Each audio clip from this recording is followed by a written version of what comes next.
Welcome.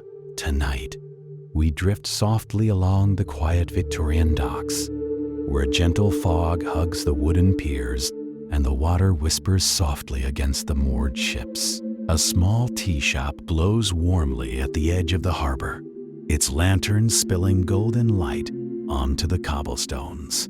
The air smells faintly of spices, herbs, and calming teas, inviting you to step inside.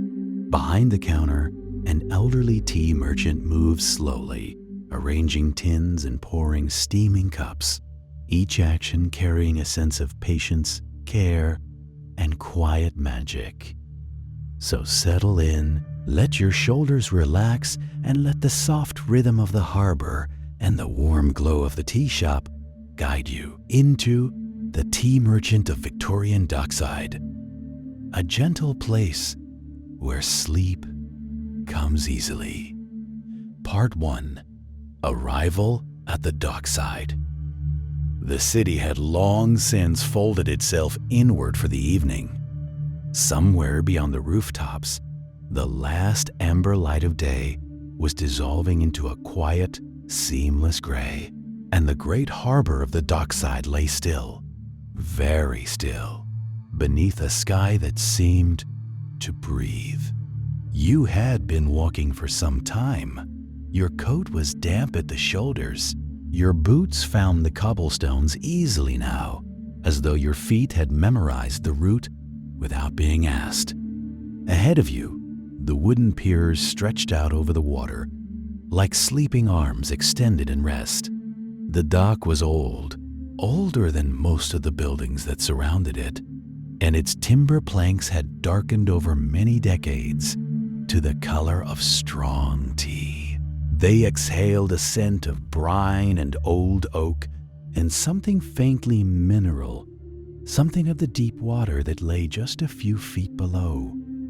You walked slowly along the edge of the quay, listening. The ships were in. 3 of them, perhaps 4. It was difficult to be certain. In the thickening dusk, their hulls sat low and contented in the water. Great wooden vessels that had been carried across far oceans and had now arrived at last at a place of rest. Their masts stood quiet against the sky. Their ropes, thick as a man's fist and darkened with salt, creaked in a slow, unhurried rhythm, a sound not unlike the rocking of a cradle or the settling of an old house at night. The mist had come in off the water. It moved the way mist always moves in harbor towns, not in a rush, not with any particular intent, but simply arriving the way sleep arrives, in layers and drifts. It pooled around the base of the dock lanterns and rose in slow coils above the surface of the dark water. It softened the far edge of the quay.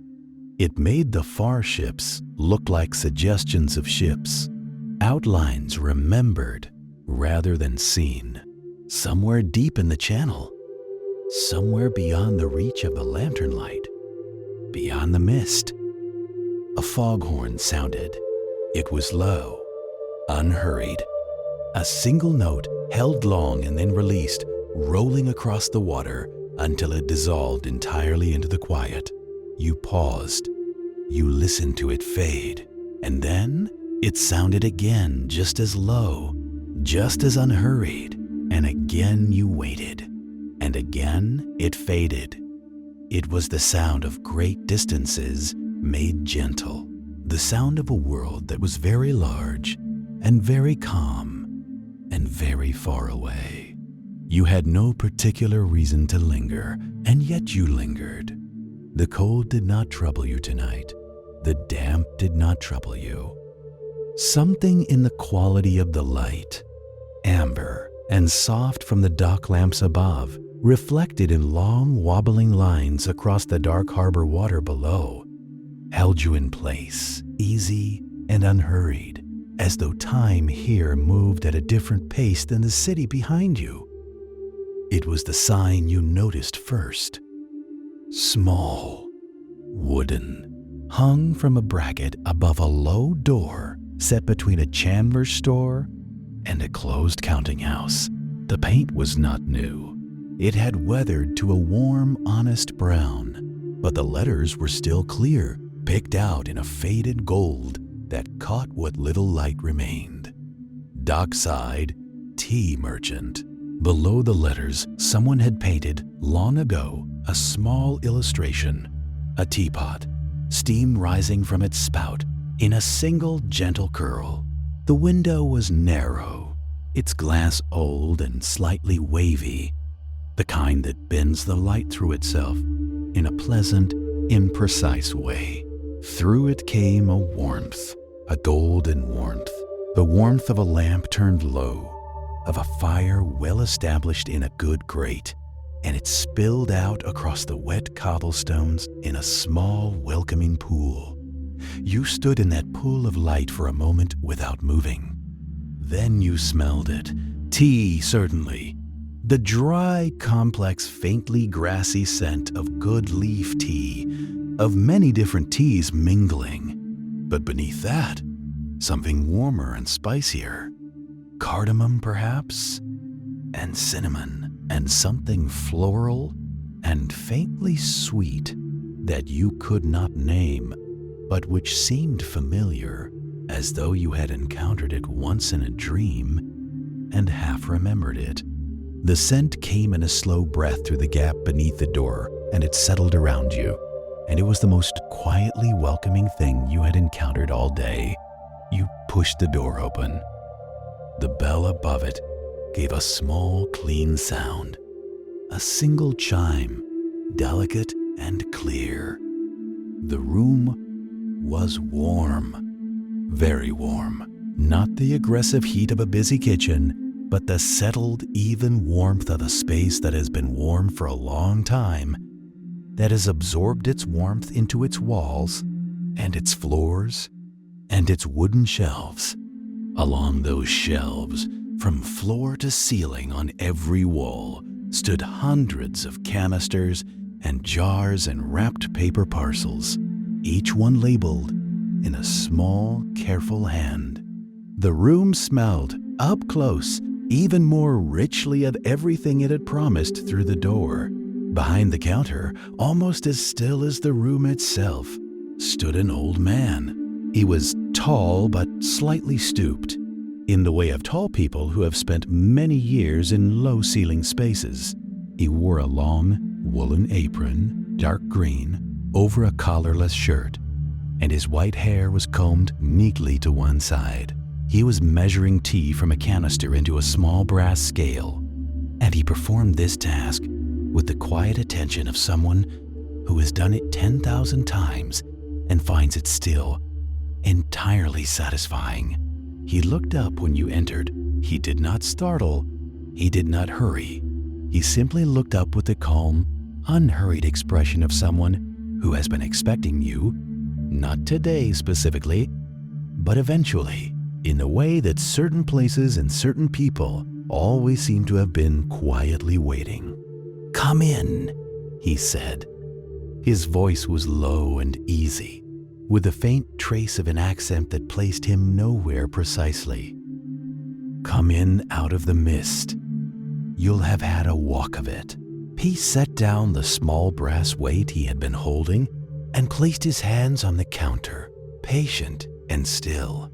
"There's water just come to the boil. Let me pour you something warm." You stepped fully inside. The door swung gently closed behind you, and the sound of the harbor, the distant foghorn, the slow creak of the ropes faded until it was almost nothing. Almost. Just enough to know it was still there. Just enough to feel that the world outside was exactly as it should be. Dark and misty and calm and very, very far away. You let out a breath you had not known you were holding.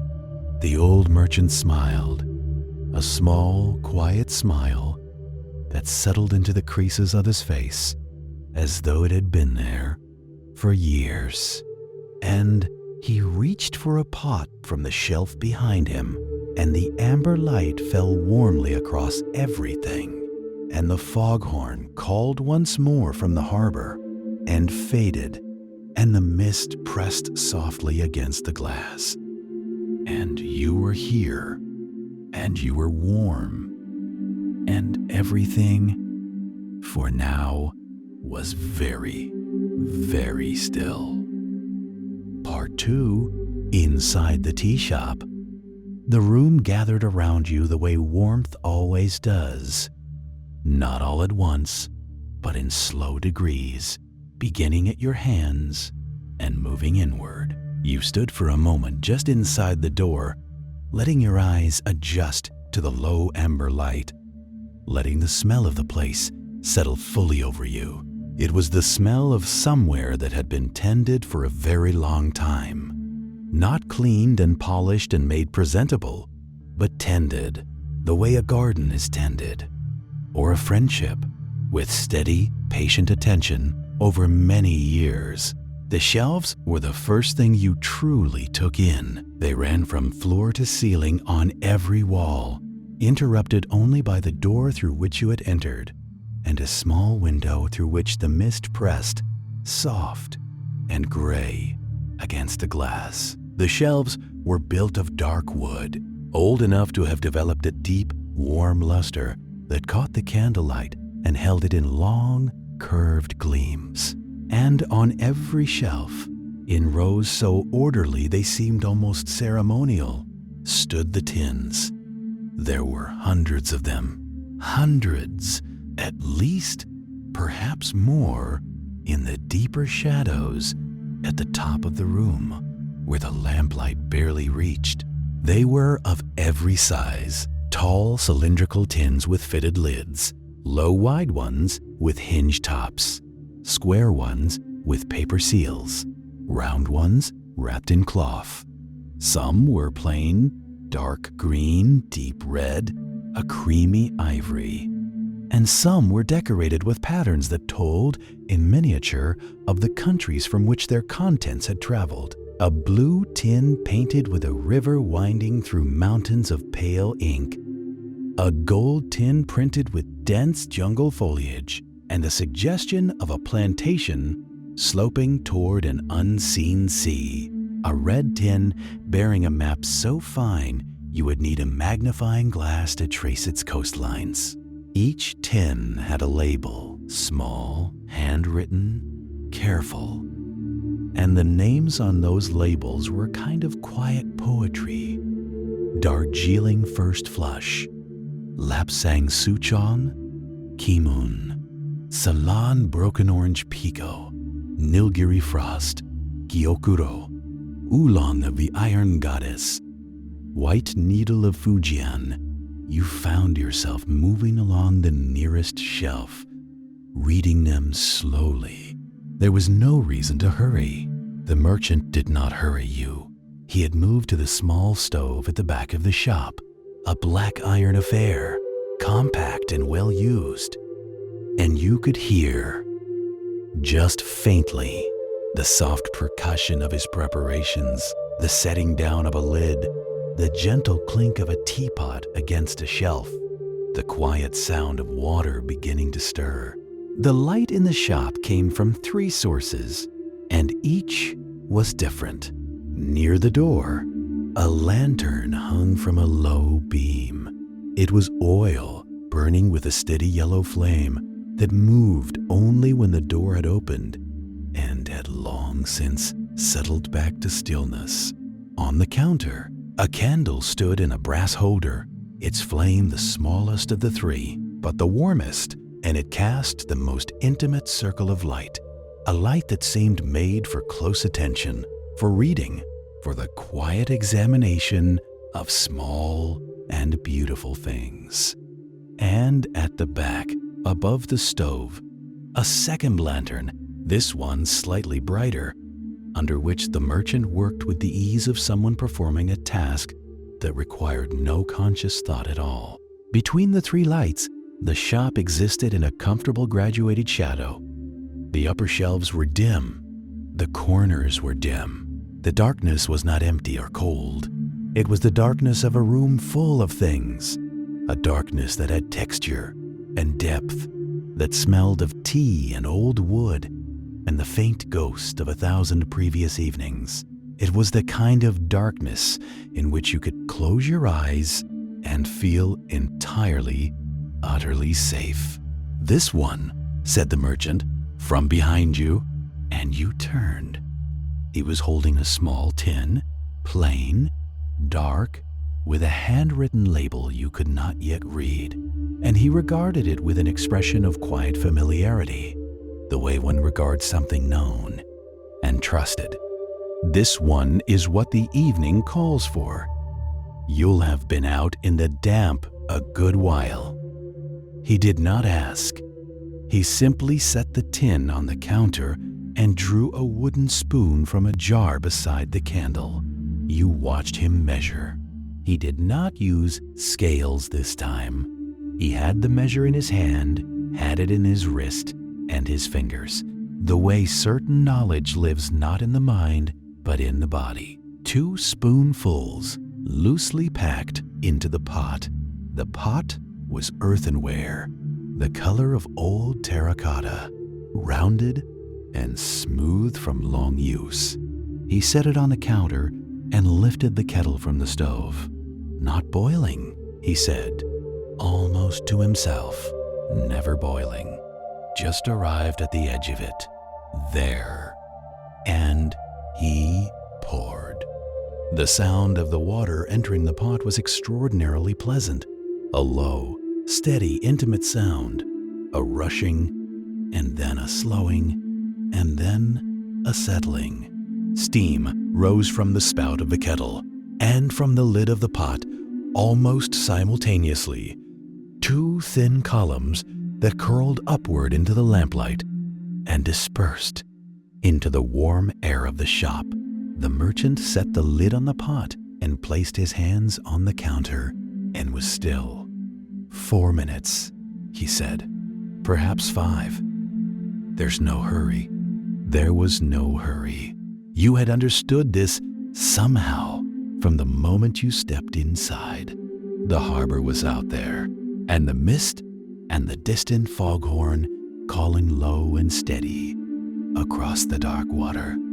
You could hear it still, barely, through the thick old walls, but in here, time moved differently. Not faster or slower, precisely, but more gently, more like water than like clockwork. The 4 minutes passed the way good silences pass, not emptily, but full of small, quiet things. The tick of the metal cooling at the edge of the stove, the almost inaudible creak of the building settling, the soft mutter of the candle flame. He poured through a small strainer into a cup, wide-mouthed, handleless, the kind of cup that asks to be held in both hands. The tea was the color of amber, of old honey, of lamplight seen through water. It was perfectly clear. Steam rose from it in a single, leisurely coil. He set it before you on the counter and said nothing. You wrapped both hands around it. The heat moved through the ceramic into your palms, up through your fingers, into your wrists. It was a deep, even warmth, not the sharp heat of something just off the boil, but a warmth that had settled into itself, a warmth with patience in it. You lifted it and breathed in before you drank. The scent was complex in the way that deeply simple things are always complex, the way wood smoke is complex, or old books, or rain on warm stone. There was the grass and mineral note of the leaf itself, and under that, something gently sweet, like dried fruit left in the sun. A hint of something almost smoky, not heavily, not intrusively, but there in the deepest part of the breath. And beneath it all, something you could not name, something that seemed to belong not to any particular place or plant, but to the act of tea making itself, to the long and patient alchemy of leaf and water and time. You drank. The warmth moved into you like a tide coming in, slow inevitable, complete. It spread from your chest outward. Your shoulders, which you had not known were tense, released. Your jaw, which you had not known was set, softened.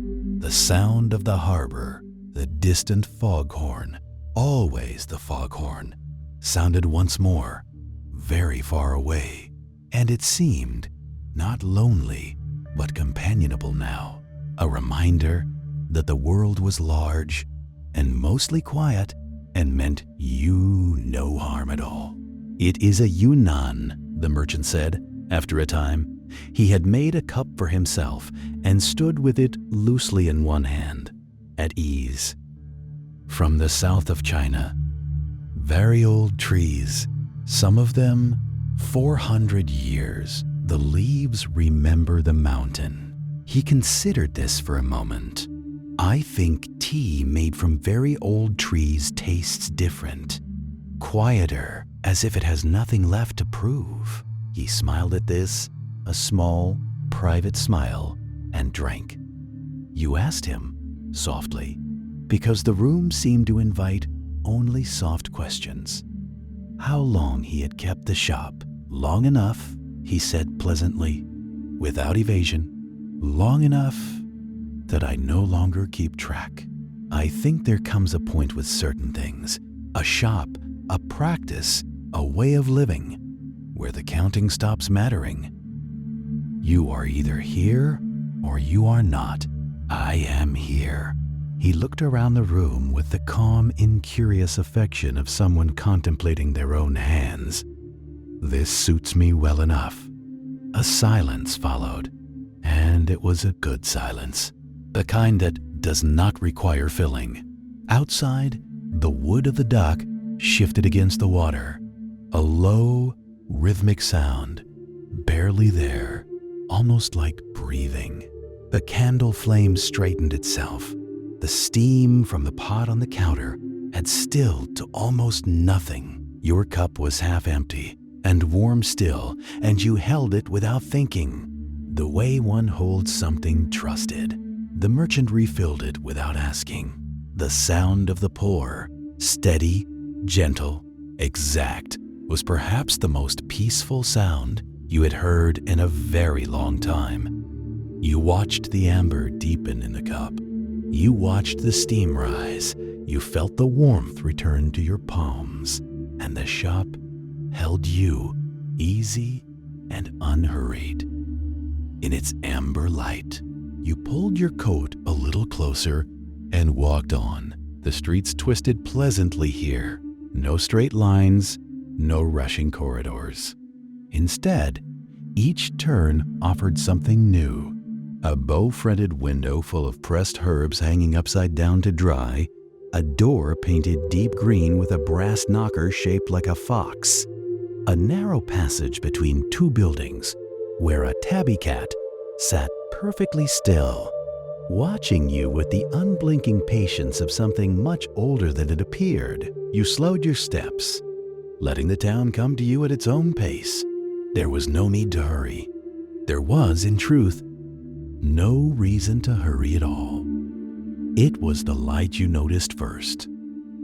A warm golden light, not the blue-white of electric lamps, but something older and gentler, the color of tea held up to a candle, spilling out from a low window at the far end of a lane so narrow it barely deserved the name. A small painted sign, dark wood, with faded lettering, hung from a bracket above the door. The letters were worn but legible.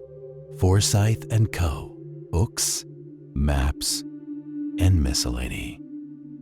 Below these words, someone had painted a small open book, its pages turning in an imaginary wind.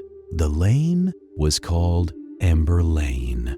You could read it on a ceramic tile set into the brickwork at the corner, pale blue letters on a white ground, cracked along one edge, but holding together still. Amber Lane. The name suited the light perfectly.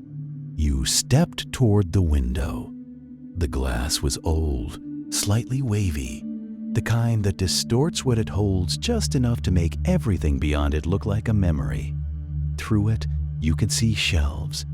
Tall, dark wooden shelves stacked so densely with books that the spines seemed to form a kind of wallpaper, a patchwork of burgundy and forest green and faded blue, of gold lettering and cracked leather and cloth covers worn soft at the corners.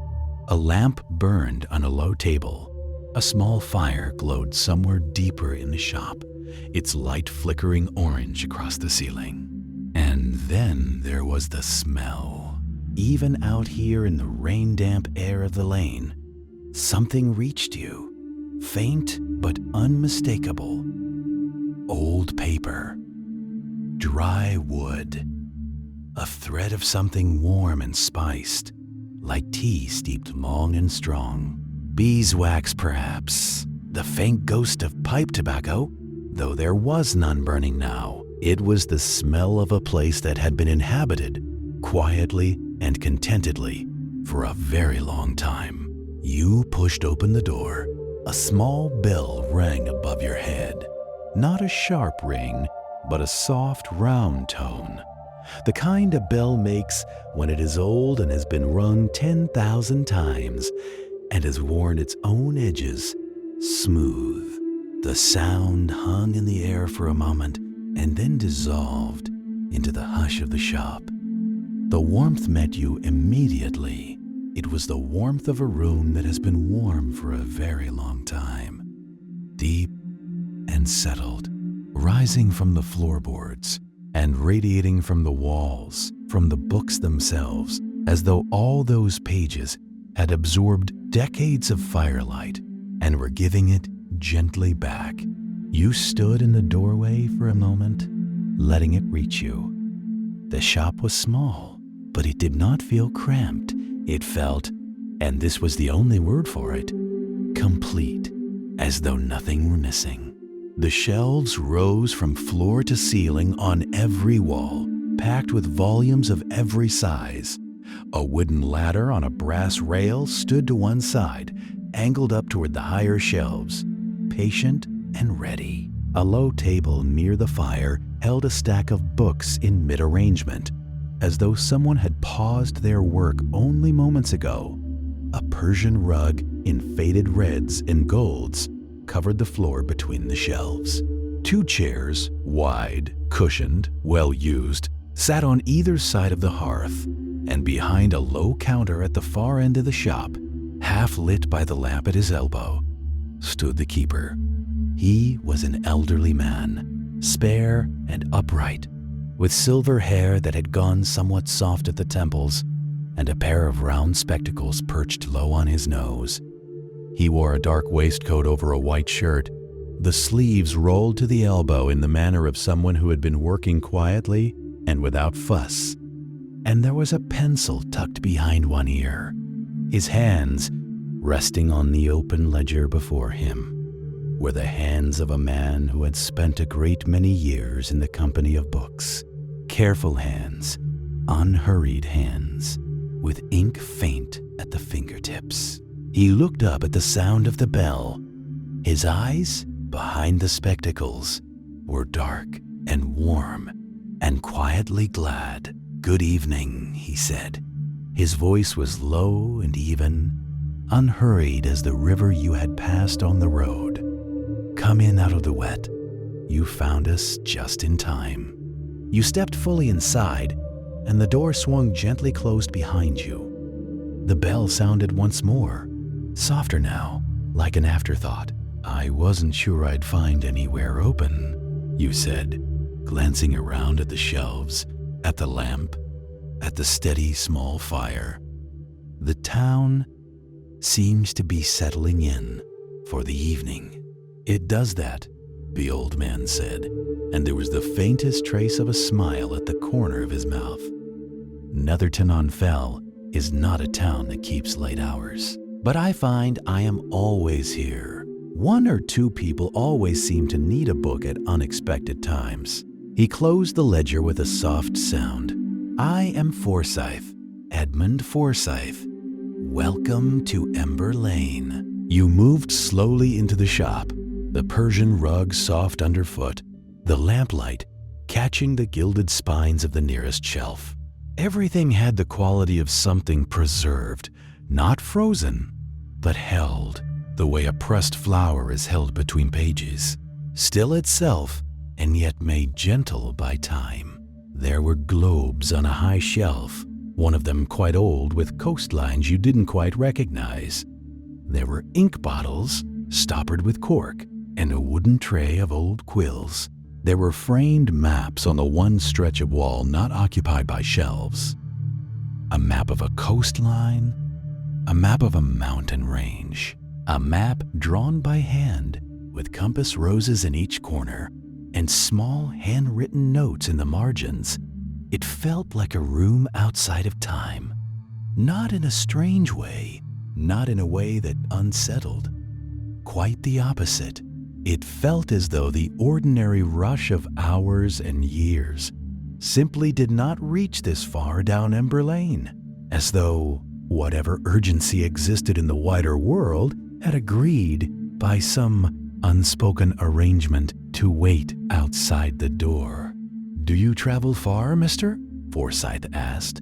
He had come out from behind the counter now and was standing by the fire, his hands clasped lightly at his back, regarding you with quiet interest. "Far enough," you said. "Today has been a long one." He nodded, as though this explained a great deal. "Then you'll want to sit for a moment. There's no hurry, not tonight. The rain doesn't seem inclined to stop, and the fire is in no danger of going out." He gestured to one of the chairs by the hearth, the left one which was slightly more worn than the other, its cushion shaped by long acquaintance. "Sit. I'll put the kettle on." You sat. The chair received you with the particular generosity of old furniture that has known many people and harbors no judgment. The fire was low and even, its coals glowing a deep orange red. Above the mantel, a clock ticked, slowly, patiently, though you found you could not quite read the time. The hands seemed to rest somewhere comfortable and approximate. From somewhere behind the shelves, you heard the quiet sound of water beginning to heat, the tap of a cupboard, the small companionable sounds of a kettle being made ready. The rain tapped at the window in its own soft rhythm. The fire settled with a gentle creak. Somewhere, deep in the shelves, a draft turned a page of an open book with a sound like a whispered word, and you felt, for the first time in a long while, that there was nowhere else you needed to be. The shop breathed around you. The books held their quiet. The lamp burned on the table without flicker or fuss. And somewhere in the warm, paper-scented air of that old place, the long tiredness of the day began, very slowly, to soften. The way frost softens when brought indoors, without drama, without effort, simply by being somewhere warm at last. Mr. Forsyth reappeared in the gap between two shelves, carrying a small tray. "Chamomile," he said, setting the tray on the low table between the chairs. "With a little honey, if you'd like it. I find it suits the evening." Steam curled upward from the two white cups in long, slow spirals, catching the lamplight, rising and dissolving and rising again. You reached for the cup. It was warm in both hands. Outside, on Ember Lane, the rain fell on. The gas lamps burned their steady gold. And the night, which had been waiting at a patient distance, moved a little closer, gently, without alarm, and settled itself around the small, warm light of the bookshop, like a cloak. Part 2, inside the bookshop. The fire was the heart of it all. It burned in a low iron grate, set into the far wall, beneath a mantel of dark wood on which rested a carriage clock, 2 brass candlesticks, and a small earthenware pot of dried lavender that had long since lost its scent but kept its shape perfectly. The coals glowed in slow shifting colors, deep orange, then amber, then a brief bright red where the air reached them, and above them a few small flames moved without urgency, bending and straightening like something quietly breathing. You sat in a left-hand chair and watched the fire and said nothing for a while. There was no need to say anything. Mr. Forsyth had settled into the chair opposite, his cup held in both hands, his spectacles pushed up slightly on his nose, his eyes resting on some middle distance between the fire and the bookshelves. He had the quality, you noticed, of someone entirely at ease with silence. Not a heavy silence, not an awkward one, but the kind that belonged to a room the way the furniture did. Natural, unhurried, simply there. You let your gaze move slowly around the shop. The shelves were extraordinary. They rose from floor to ceiling on every available wall, built of dark oak that had deepened over the years to something almost black at the edges, the grain of the wood visible where the polish had worn thin. The shelves themselves bowed slightly in the middle, not dangerously, but gently, with the comfortable sag of something that has carried a great weight for a very long time, and made peace with it. The books were packed in tightly, their spines outward, and what spines they were!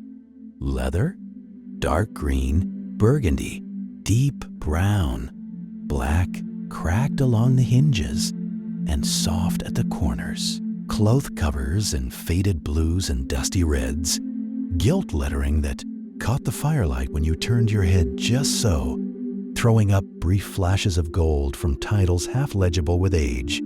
Some volumes were fat and imposing. "What draws people to books, do you think?" you asked. Mr. Forsyth considered this for a long moment, his head tilted slightly, his eyes moving slowly around the room, as though the answer might be visible somewhere among the shelves. "Company," he said at last. "I think it is most fundamentally company, the sense that someone else has thought carefully about something and set it down, and that you are welcome to follow along. It is," he paused, searching, like finding a lamp left burning in a window.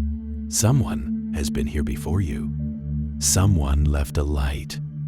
The rain outside had settled into a steady, gentle sound, not drumming, but a continuous soft, white noise hiss against the glass, punctuated occasionally by a deeper note when a drop found the window ledge or the iron bracket above the door. Inside, the fire burned on. The lamps held their amber pools of light. The books waited in their thousands on their shelves, patient and present, each one a voice that had once said, "Listen." You drank your cocoa slowly. The warmth spread from your hands to your arms, from your arms to your chest, from your chest outward to the edges of you, finding all the cold, tired places and attending to them, one by one, without fuss. And the shop held its breath around you, softly, the way a cupped hand holds a small warm thing, keeping the wind away. Welcome. Tonight, we step softly into a quiet Victorian street where the evening fog drifts gently between warm, glowing lanterns, and time seems to slow with every breath.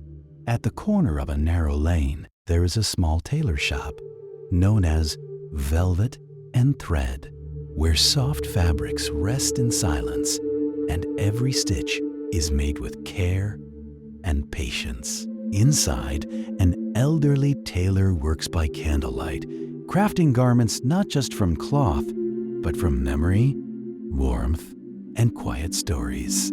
So settle in, relax your shoulders, and let the world grow still around you, because tonight you are safe here in the gentle glow of the tailor of velvet and thread, where each thread leads you softly into rest. Part 1. Arrival on Velvet Street. There are evenings that do not announce themselves. They arrive the way fog arrives, without hurry, without declaration, settling into the low places first, and then rising softly until the whole world has been made quieter and closer and more itself. This was one of those evenings. The city beyond had its noise still, its distant clatter, its far-off voices. But here, in this particular district, at this particular hour, the noise had receded to something you could barely hear. More impression than sound, more memory than presence. You had been walking for a while, not lost exactly, but not entirely sure of your direction either, which is a different thing, and often a better one. The streets here were narrow and old, their cobblestones worn smooth by a great many years of feet and wheels and weather, so that they caught the last of the dusk light and gave it back in long curved gleams. The buildings on either side leaned slightly toward each other above your head, not alarmingly, but with the comfortable intimacy of things that have stood close for a long time and grown accustomed to the company. The fog had come in from the river. It moved through the streets in long, unhurried drifts, thin enough still to see through, but present in the way of something that intended to stay. It softened the edges of the gas lamps, which had just been lit along the length of the street, turning each one into a blurred aureole of amber, rather than a point of light. It gathered at the base of the iron railings and curled around the lampposts and lay itself along the gutters with the patience of something that had nowhere better to be. The cobblestones were damp beneath your feet, not wet. The rain had come earlier and gone, leaving only this residue of cold and clean. Your breath, when you exhaled, made its own small fog before you. You pulled your coat closer. The street curved here, a long, gentle curve that Victorian streets sometimes make, following some older logic of land or water that preceded the buildings themselves. And as you followed it, the character of the district shifted slightly. The shops here were smaller, older, the kind of businesses that had occupied their premises for a very long time and had no particular intention of changing. A cobbler, a small chandler's with candles visible through the wavy glass of the window, an apothecary whose sign had faded to near illegibility, but whose amber bottles in the window were unmistakable. And then, at the far end of the curve, where the street narrowed still further and the fog lay thickest, a warm light. You did not decide to walk toward it. Your feet simply turned, the way feet sometimes do, when the rest of you has already understood something that the thinking part of your mind is still catching up with. The light was golden, not the blue-white of newer lamps, but something older and warmer, the color of candlelight seen through old glass, the color of firelight in a room you remember, without being able to say exactly from when. The street was called Velvet Street. You read the name on a small ceramic tile set into the brickwork at the corner. Dark blue letters on cream, slightly worn at the edges, but perfectly legible. Velvet Street. You stood for a moment with the name in your mind, finding it fitting in a way you could not have explained. The fog moved around you as you stood there, gentle and unhurried. Distant from somewhere beyond the rooftops came the sound of a church bell beginning its evening count. You listened to it. 1, 2, 3, 4, 5, 6. The notes fell into the fog and were softened by it, each one arriving at your ears, slightly blurred, slightly warmer, than bells usually sound, as though the fog were kind to them. And beneath the bells, fainter still, the soft sound of carriage wheels on cobblestones somewhere 2 streets over. The steady rhythmic sound of a horse walking at the end of a long day. A sound so old and so ordinary and so deeply right that it seemed to belong to the street the way the fog belonged to it, as though both had always been here and always would be. You walk down Velvet Street. The shops on either side were mostly closed, their shutters drawn, their signs still. But halfway down the left side of the street, one window was not shuttered. One window was lit. It was a small window, not a grand display window, but the plain, honest window of a working shop. It's silo, and its glass old and slightly irregular, the kind that was made when glass was still handmade and imperfect, and all the more beautiful for it. In the window, fabric had been arranged with care, a length of deep charcoal wool folded softly. Beside it, a bolt of something dark green that seemed to absorb and return the candlelight in equal measure. And draped over the corner of the display, casually, as though placed there without particular ceremony, a length of deep blue velvet that moved in some imperceptible draft with the slow, patient motion of something breathing. Above the window, a sign hung from an iron bracket, swaying very slightly in the evening air. It was a painted sign of dark wood, its letters picked out in gold, that had faded to a warm, uneven amber.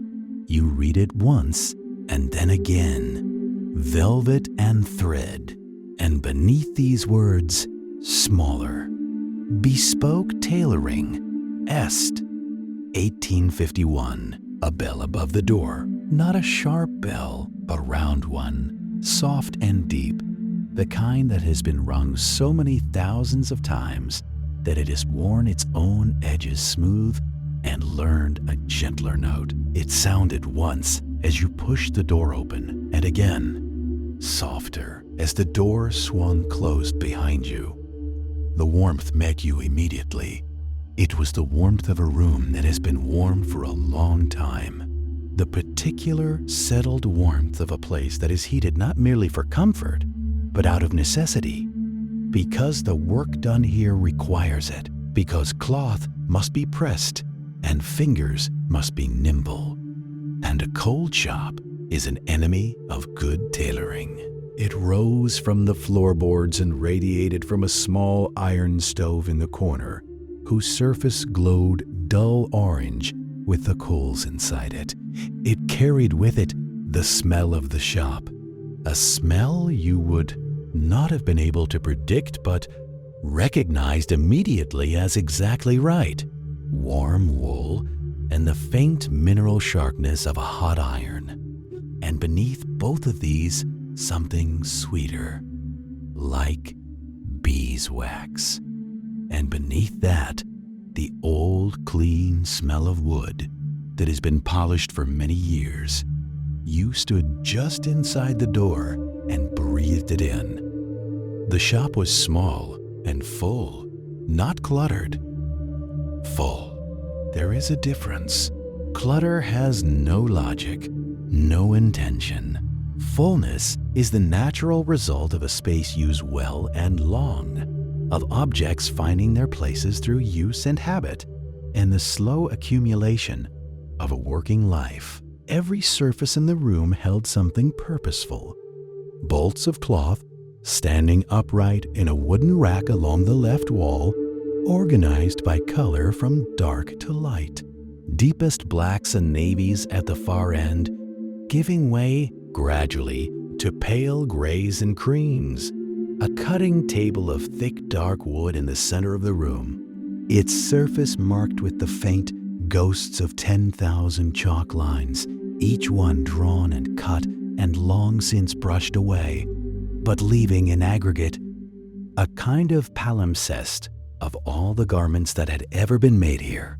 As each new candle caught and bloomed into light, the shop transformed. Shadows retreated into the corners. The grain of the wooden shelves became visible, rich and warm. The brass scales on the counter gleamed softly.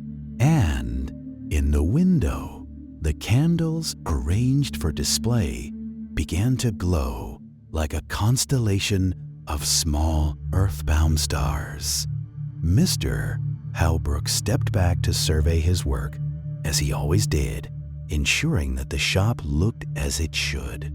His eyes traveled across the familiar landscape of shelves and stock, of tools and materials, of the accumulated evidence of a life spent in quiet making. And then, as his gaze reached the highest shelf on the wall behind the counter, he paused. There, slightly apart from the others, stood a single candle. It was not the largest candle in the shop, nor the most beautiful, though it possessed a beauty of its own, a simple, unadorned pillar of pale beeswax that seemed to hold the light with interest. Mr. Halbrook could not have said with certainty how long that particular candle had been there. Years, certainly, perhaps a decade or more. What he could say, what he had noticed season after season, year after year, was that it burned longer than any candle had a right to burn. He had lit it, of course, many times. When the shop grew particularly cold, or when he worked late into the evening and needed the company of light, and it burned as any candle would burn, with a steady golden flame. But it never seemed to diminish, or if it did diminish, it did so with such exceeding slowness that the change escaped notice. The candle stood at the same height, maintained the same dignity of form year after year, as though time itself had agreed to pass it by. Mr. Halbrook did not dwell on this mystery overmuch. He was not a fanciful man. The world, in his experience, contained enough genuine wonder in the way light moved through wax, in the precise moment when liquid became solid, in the mathematics of wick and flame, that he felt no need to invent more. If the candle burned longer than seemed natural, well, perhaps he had made it especially well. Perhaps the wax had been particularly pure, the wick particularly true, or perhaps, and here a small smile touched his lips, perhaps some mysteries were content to remain mysterious, and that was perfectly acceptable. He turned away from the high shelf and moved to the small window at the back of his shop, drawing aside the curtain to look out into the yard beyond. The fog was beginning to thin, just slightly, and he could make out the shapes of the neighboring buildings, the dark line of the wall that separated one property from another, the bare branches of the tree that grew in Mrs. Pemberton's garden next door. It would be a quiet day, he suspected. The fog would keep many people at home. But there would be visitors, nonetheless. There always were. Someone would need candles for their church. Someone else would want a good light for reading. Perhaps young Thomas from the bookshop would come by for the tapers he preferred for his late-night studying. Mr. Halbrook returned to the front of the shop and settled himself on the tall stool behind the counter. He had an hour, perhaps, before anyone would knock at the door. Time enough for a cup of tea. Time enough to watch the morning light strengthen. Time enough to simply sit in the company of candlelight and silence, two things of which he had never grown tired. The candle on the counter continued to burn, its flame painting slow, wandering shadows on the ceiling above. Outside, York was waking. Somewhere, a door opened and closed. Voices called out greetings. The city was remembering itself, shaking off the night's dreams, preparing for the day's work. But here, in the small shop on Stonegate, time moved differently. Here, the day began as it always had, with light chasing back darkness, with small rituals performed with care, with the quiet knowledge that some things, warmth, welcome, the steady burning of a good candle, remained constant in a world much given to change. Mr. Halbrook drew a breath, feeling the warmth of the shop settle around him like an embrace. Outside, the fog would lift. Customers would come, work would be done. But for now, in this moment, there was only the gentle glow of candlelight, the sweet smell of beeswax, and the peaceful certainty of another day beginning as it should. The candle on the high shelf, the one that burned longer than it ought, remained where it had always been, keeping its quiet vigil, holding its small mystery close. And in the window, the golden light continued to shine, a beacon for anyone who might be walking through the fog, a promise of warmth and welcome in the gray December morning. Part 2. Wax, Wick, and Quiet Hands. The morning tea had been drunk, the cup rinsed and set aside, and now Mr. Halbrook turned his attention to the work that would occupy the greater part of his day. In the room behind the shop, a space that served as both workshop and storeroom, the tools of his trade awaited him with the patient silence of inanimate things that know they will be needed. He moved through the narrow doorway, ducking his head slightly, though the passage was tall enough, a habit formed over long years when his back had been straighter and the world a fraction larger. The workshop was smaller than the shop itself, but it possessed a completeness that the front room lacked. Here was where the true work happened, where formless wax became light, where the alchemy of his craft transformed simple materials into something useful and good. The table that dominated the center of the room bore the marks of decades of labor. Its surface was scarred and stained, darkened in places where hot wax had spilled and cooled, lighter in others where his hands had worn the wood smooth through endless repetition. Along one wall stood shelves holding blocks of beeswax, their surfaces dull gold in the dim light. Beside them, wrapped in cloth, were stores of tallow, less expensive, less fragrant, but necessary nonetheless for those customers whose purses could not stretch to beeswax. Mr. Halbrook ran his hand along the edge of the table, a gesture of greeting, of acknowledgement. Then he set about preparing his workspace with the methodical care that had become second nature. First, the fire. The small stove in the corner needed tending, its embers from the night before stirred to life and fed with carefully chosen pieces of coal. Not too much. The heat must be steady and even, not fierce. Wax was a delicate thing, for all its seeming solidity. Too much heat, and it would scorch, turning bitter and dark.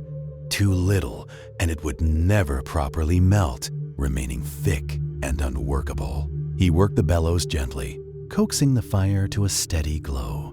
The warmth began to spread through the small room, chasing away the morning chill that had settled in the corners. Mr. Halbrook could feel it on his face, on his hands, a warmth that spoke of work about to begin, of purpose about to be fulfilled.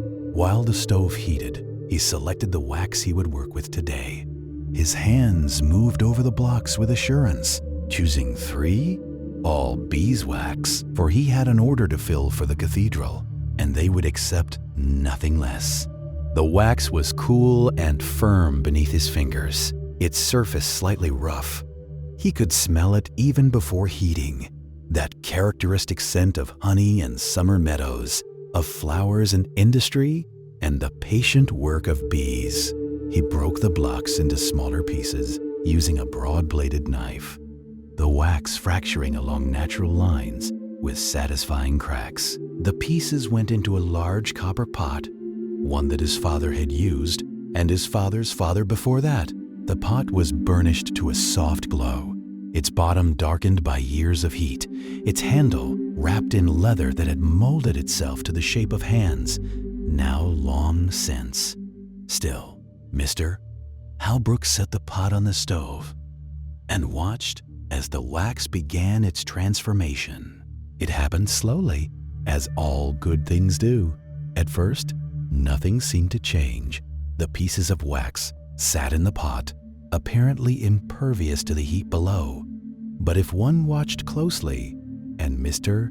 Halbrook always watched closely, one could see the moment when the wax began to surrender.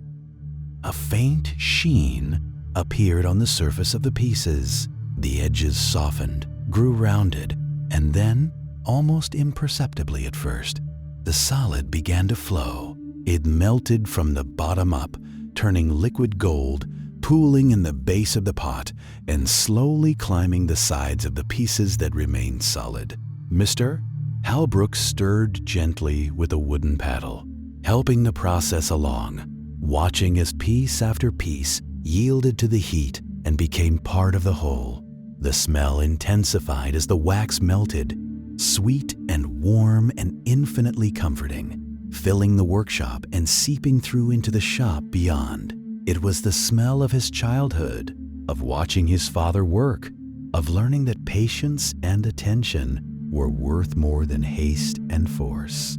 It was the smell of countless quiet mornings, just like this, one of work done well, of craft practiced with care. When the wax was fully melted, Mr. Halbrook removed the pot from direct heat and set it on a trivet to cool slightly. Wax that was too hot would not hold a wick properly, would burn the cotton, and make for a poor candle. It needed to cool to just the right temperature, hot enough to coat and penetrate, cool enough to begin setting almost immediately. While he waited, he prepared the wicks. They hung in bundles from hooks on the wall, long strands of braided cotton, clean and white and ready. Mr. Halbrook took down a bundle and cut it into lengths appropriate for the tapers he would make today. Each cut was measured not with a rule, but with his eye, an eye that had made this judgment so many thousands of times that it no longer required conscious thought. His hands simply knew. He arranged the cut wicks on the table, laying them out parallel to one another, straight and neat. Disorder in the beginning led to disorder in the end. And Mr. Halbrook had no patience for disorder, not from irritation. He was not an irritable man, but from the simple understanding that his craft deserved better. Outside, the fog had lifted somewhat, and through the high window of the workshop, a pale gray light filtered down.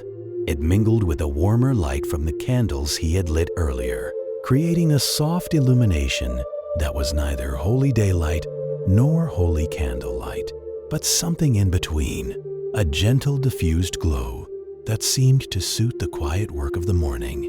Mr. Halbrook tested the wax with one finger, pressing lightly against the surface. It was ready. That particular warmth, that particular consistency, these were things he knew in his bones, knowledge accumulated through years of daily practice until it became instinct.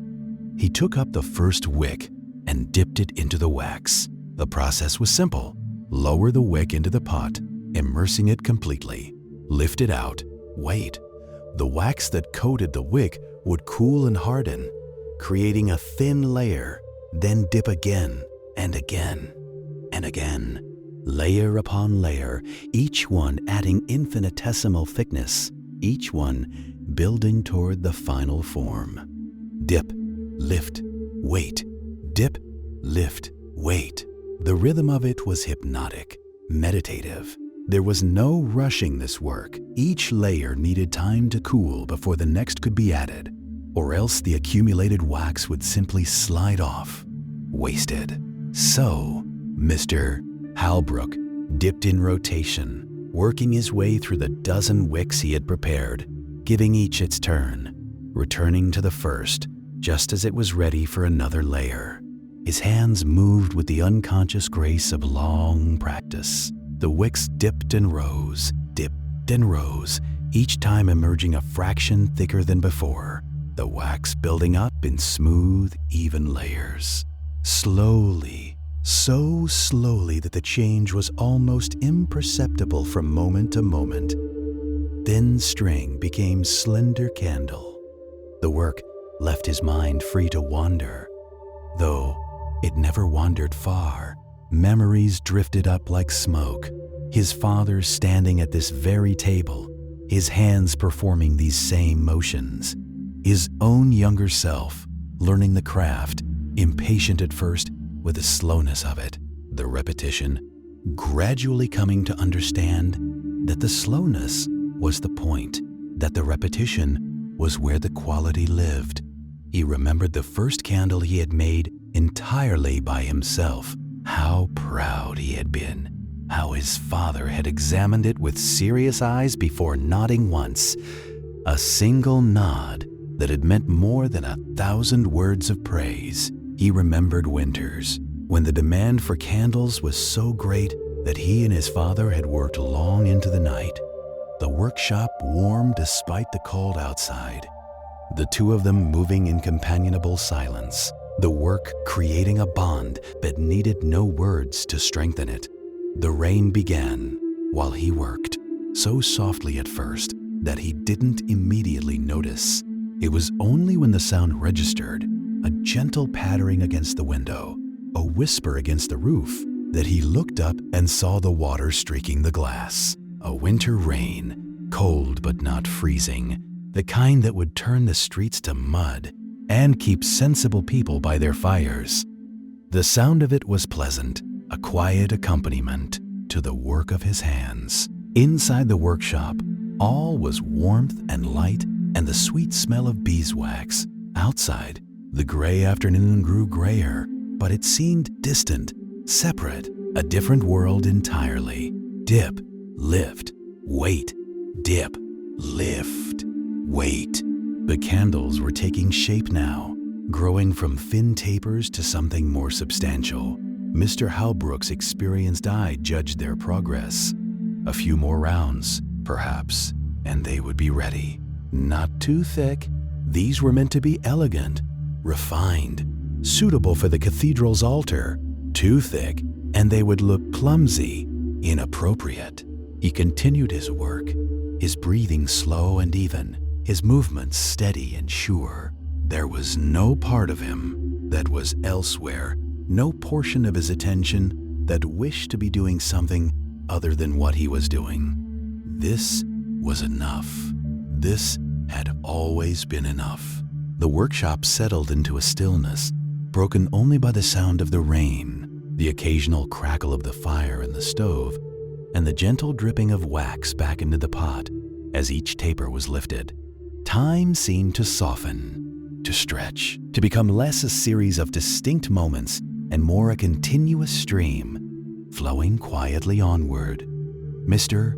Halbrook's hands moved through the wax and through the air, dipping and lifting, creating beauty through simple repetition. His shadow on the wall behind him moved in rhythm, a dark companion performing the same patient dance. And slowly, gradually, the candles approached completion, each one a small testament to the value of careful work, of attention paid, of craft honored. The rain continued to fall. The afternoon deepened, and in the warm, wax-scented workshop, an old man's hands continued their ancient work, as they had done yesterday, and the day before, and would do tomorrow and the day after that. Dip, lift, wait, dip, lift, wait. The rhythm of making, the rhythm of living, the rhythm of a life well spent in the quiet creation of light. Part 10, Farewell at Dawn. You wake before the light for the first time. The porthole window is still dark. Not the deep dark of midnight, but the particular dark that comes just before dawn. When the night has said everything it has to say and is waiting now, quietly, for what comes next. The lighthouse beam is still turning. You can see it in the way the darkness shifts above you, that slow brightening and releasing, the pulse of it, faithful as breathing. You lie still and listen. The sea, always the sea, patient and unceasing, speaking its low and rhythmic language to the cliff below, the mechanism in the tower above, its hum traveling down through the stone. Somewhere outside, a single bird. You do not know which kind, only that its note is clear and rising and entirely untroubled. A small bright sound in the vast quiet of the pre-dawn. It calls once and then again, and then the silence reassembles itself around it, deeper for having been broken. You do not want to get up, not because you are unwilling to leave. You know that you must, that the life waiting for you is your life, and it is asking for you back, gently but clearly. But because this room, this curved stone room with its porthole window and its quilts and the hum of the turning lens above, has become in a very short time something that feels like an old belonging, a place you did not know you needed until you had it. You want to stay in it a little longer, to breathe it a few more times. So you do. You lie in the warm dark and breathe and listen and let yourself be here fully for these last unhurried minutes. The quilts hold you. The stone holds the quilts. The headland holds the stone. The sea holds the headland, as it has always held it, shaped it, made it what it is. You hold all of it, too, in your own small way, in memory, which is the only way any of us can hold a place once we have left it. The window begins to change. It happens so gradually that you cannot point to the moment it begins. Only notice, at some point, that the dark has softened, that where there was nothing there is now a very faint suggestion of color, a lightening at the edge of the sky that is less a color than an intimation of one. Pewter becoming gray, becoming very slowly the first pale intimation of blue. You watch it and feel the way dawn always makes you feel when you are awake to receive it properly, as if something is being given, as if the world is beginning again, as it always does, and as it always will, long after any of us are here to watch. You rise. Edric is already in the kitchen, of course. He is standing at the stove, as he was that very first morning, with his back to you and his tea in his hand, looking out the window at the sea which is, this morning, extraordinary. The dawn light catching it at the lowest possible angle, turning the water to hammered copper and rose gold. The swells moving through it slowly, each one a slightly different shade of the same warm color. You stand in the doorway for a moment and look at his back, at his white hair, at the set of his shoulders, at the particular quality of stillness he carries everywhere with him like a second coat, and you feel something that is mostly gratitude and partly grief, the small, clean grief of leaving something good. He hears you, as he always hears you, without turning. "Good morning," he says, and then, "Look at it today." "I'm looking," you say. He turns then and sees your face, and his own face does something quiet and knowing, and he nods once, slowly, and pours you a cup of tea. You sit at the kitchen table together for the last time. The breakfast is simple: bread and butter and a soft-boiled egg, but kind of breakfast that is perfect in its plainness, that needs nothing added to it. You eat slowly. The copper light on the water shifts gradually toward gold as the sun lifts itself clear of the horizon, and the sea changes again, becoming bluer, more itself. The dawn colors, releasing it back to its daytime character. The lighthouse beam, which has been turning through the night, fades now into the growing light, not turning off, just becoming invisible, as it does each morning, its work for the night completed. The bird outside calls again. More of them now, a small chorus assembling itself in the cliff grass, tuning up for the day. "You have everything?" Edric asks eventually. You think of the amber sea glass in your jacket pocket, the green piece from the second day on the beach, the smooth gray stone, perfect and dark, the compass, wrapped in a cloth and placed carefully in the inner pocket of your bag, where you will feel it against your chest as you walk. Everything you say. He walks you to the gate. The yard is bright with morning now, the low sun striking the lighthouse tower and turning the old gray stone almost golden. And above it, still, always turning, the lantern room catches the light and throws it back in long prismatic flashes that travel across the yard and over the gate and out along the coastal path ahead of you. The grass on either side of the path is beaded with dew, each drop holding its own tiny sun, and the air is cool and clean and carries with it the smell of the sea and the low-growing herbs between the path stones and something else, something that might simply be the smell of a morning that is fully itself. At the gate, you stop and turn. Edric stands a few feet back, his hands in the pockets of the storm cloud sweater, his white hair lifting slightly in the morning breeze. He looks at you with the expression you have come to know and will not forget.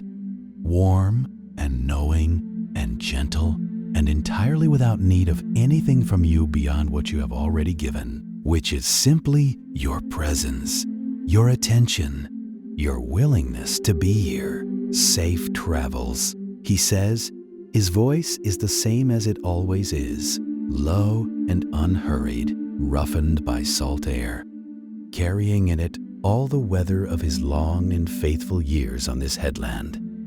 Thank you, you say, and as before, the words carry more than they can contain.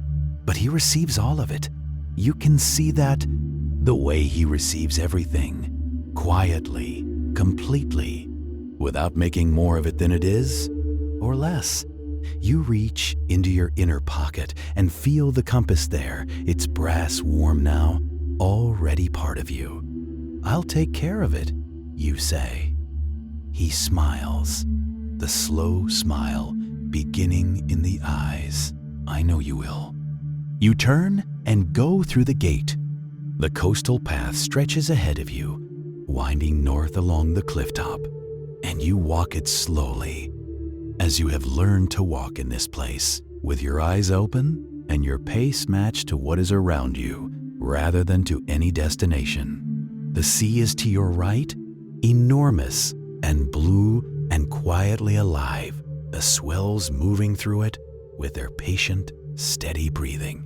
The cliff grass is green and damp, and the small hardy flowers among it are opening to the morning. The sea pinks and the tiny yellow things you have never learned the name of, and the occasional flash of something white and delicate that bends in the slightest wind. You walk, and the lighthouse falls behind you. You do not turn for a while, not because you don't want to. You do, deeply, but because you want to wait until the wanting is fully formed, until the moment is ready to be seen properly.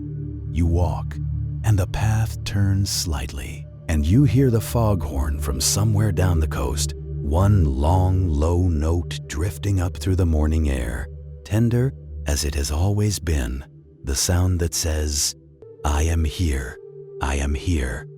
You are not alone. Then you turn. The lighthouse stands on the headland behind you, smaller now with distance, but entirely clear in the morning light. The old gray tower rising from the cliff, the lantern room at its top catching the sun, and the beam still turning, invisible in the daylight, but turning as it always turns, as it turned through the night just past and will turn through the night to come. At the base of the tower, the cottage, its windows catching the light, the low stone wall, the gate. Edric is still there, a small figure now, at this distance, but unmistakable. The white hair, the storm cloud sweater, the hands in the pockets, the stillness. He is watching you go, And something in the fact of that he has stayed to watch, that he is still there, fills your chest with a warmth that you think will take a long time to cool. You raise one hand. After a moment, he raises his. You turn back to the path and walk on. The lighthouse grows smaller behind you as the path curves away from the headland, and the land begins to change. The open clifftop giving way to a gentler slope, the salt grass yielding to longer growth, a hedgerow appearing on the left, the first signs of the ordinary world reassembling itself around you. But you do not feel the weight of it yet. The ordinary world can wait a little longer. You are still here, still walking this path between the sea and the sky, still carrying in you everything that these days have left behind. The compass rests against your chest. The sea glass is in your pocket, smooth and cool and amber. The words are with you too, all of them. Edric's quiet words gathered over days by the fire and on the cliff and in the lantern room and on the night beach under the stars. Let it be slow. Begin again each day. The light moves through the darkness steadily, without frightening itself. If you know where north is, you can find any direction from it. These are not instructions. They are not rules. They are simply what is true, offered without urgency, available now whenever you need them, which is to say, they are yours. The path bends once more, and the sea comes back into full view. The whole wide blue of it stretching to the horizon, the morning light lying across it in long golden bands. You stop for a moment and simply look at it the way Edric has taught you to look at things, with your full and unhurried attention, without deciding in advance what you will find.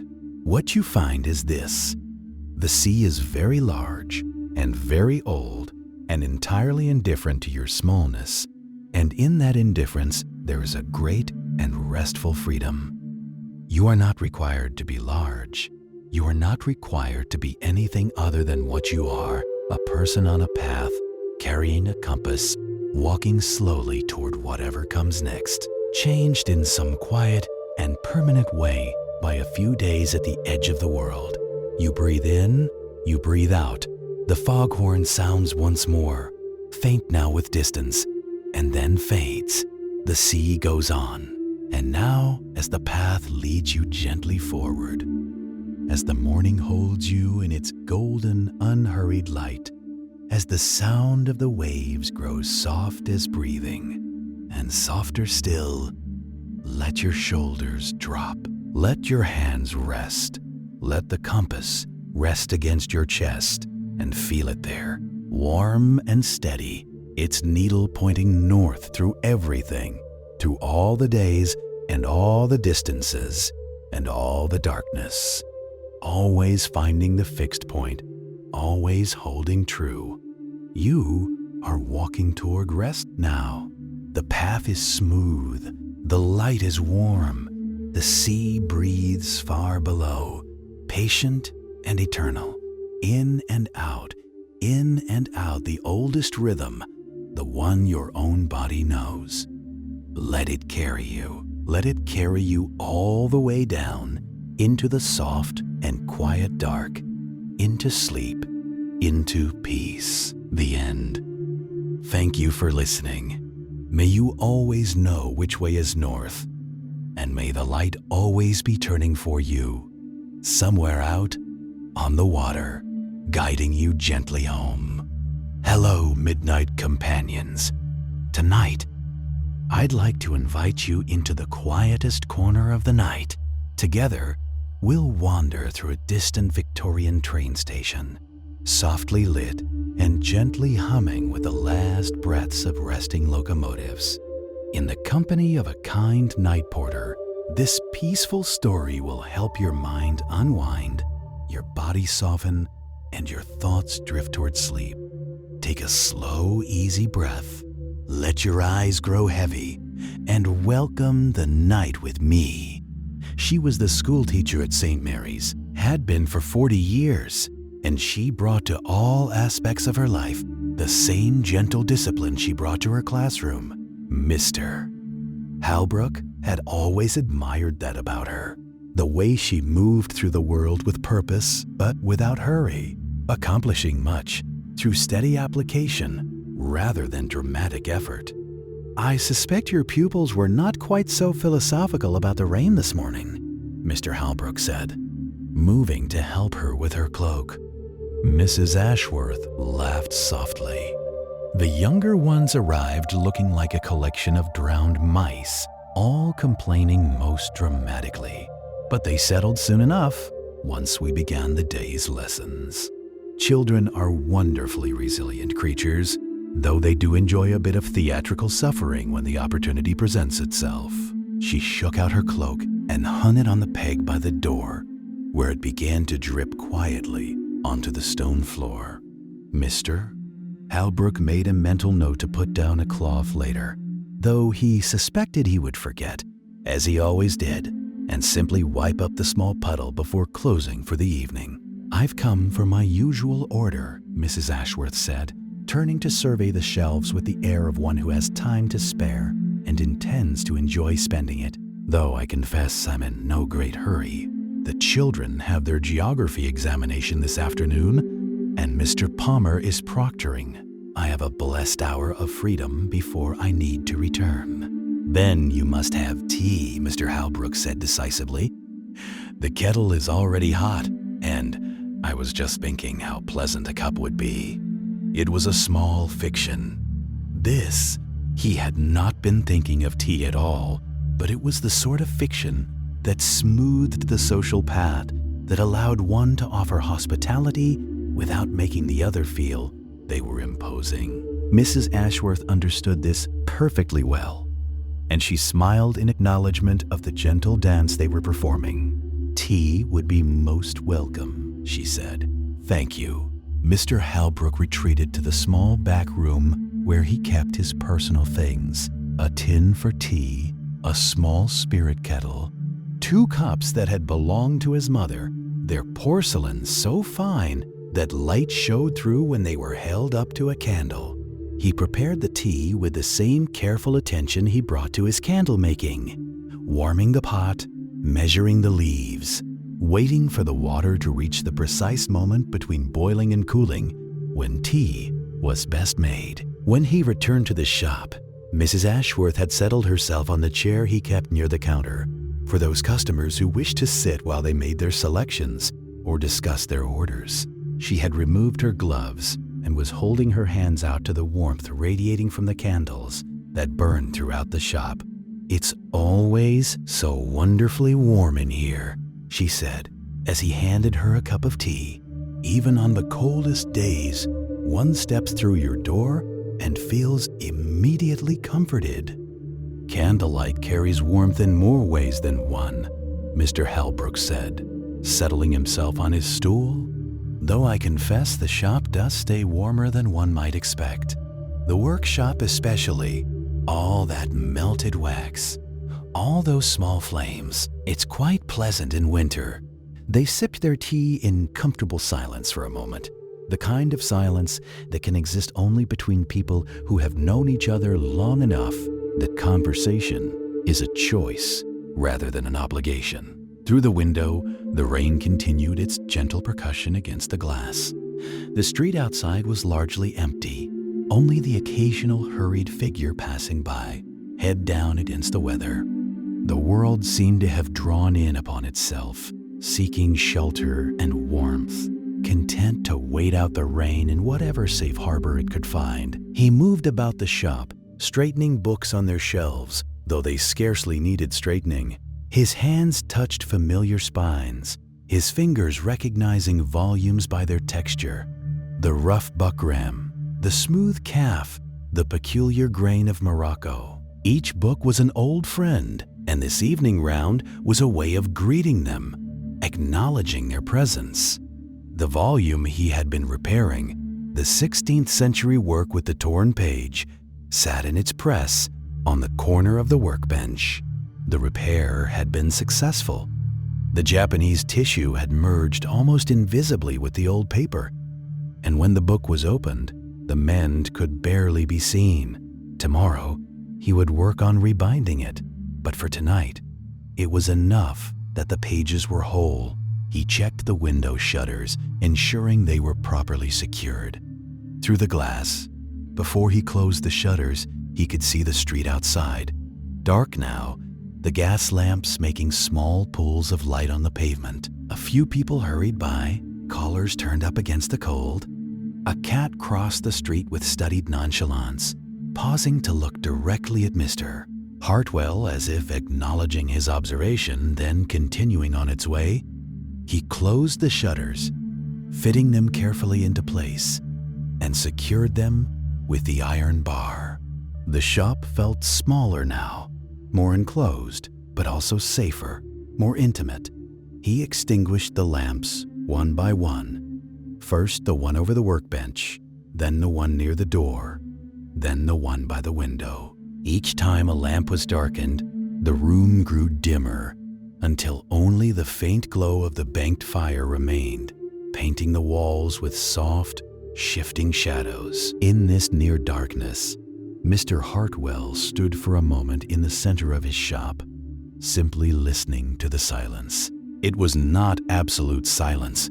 He could hear the faint sounds of the building settling, the distant rumble of a cart on another street, the whisper of wind against the shutters. But it was the silence of day's end, of work concluded, of the world preparing for rest.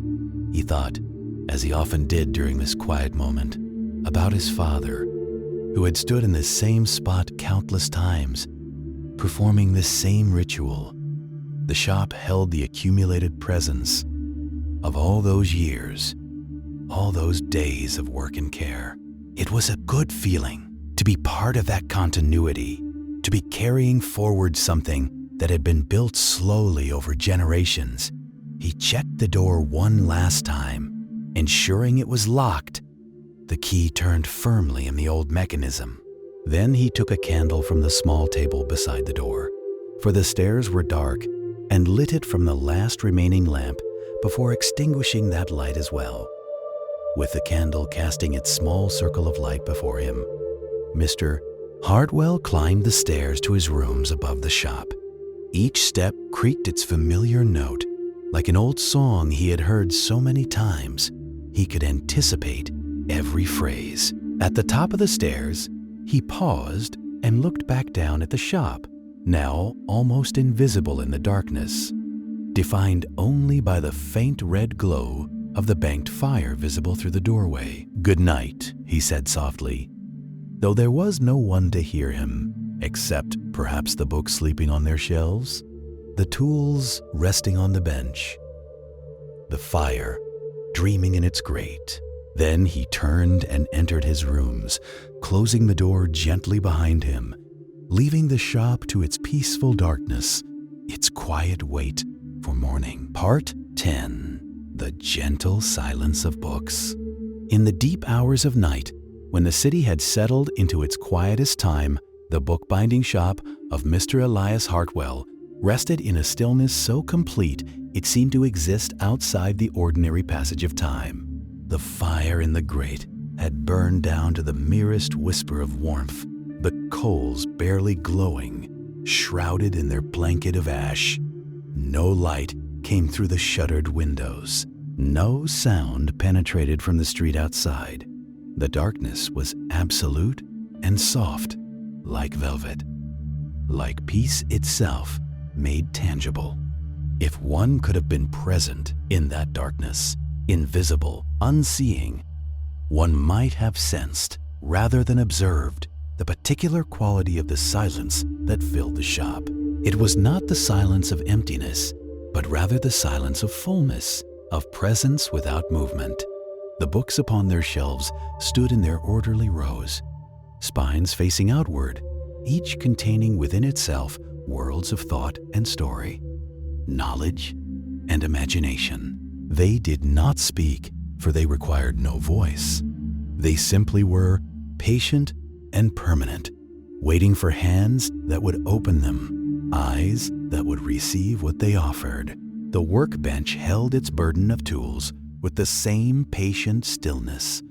The bone folders, worn smooth by 3 generations of handling, rested in their place. The needles, sharp and fine, lay in their case. The knives, honed and careful, slept in their wrappings. Each tool knew its purpose and waited without complaint for morning, when it would again be called upon to serve. In the half-darkness, barely visible even if there had been eyes to see, the volume that Mr. Hartwell had been repairing sat in its press, its pages gently held, the mended tear invisible now, the paper dreaming perhaps of its long journey through centuries, of the hands that had made it, of the words printed upon it, of all the readers who had turned its pages and would turn them still in years to come. On the shelf near the workbench, Thomas Weatherby's books stood together, the green cloth commonplace book, the Marcus Aurelius, the Wordsworth, the French grammar. These volumes had survived their creator by decades and would likely survive for decades more, bearing within them the traces of a life lived quietly, a mind that had thought and felt and struggled and endured.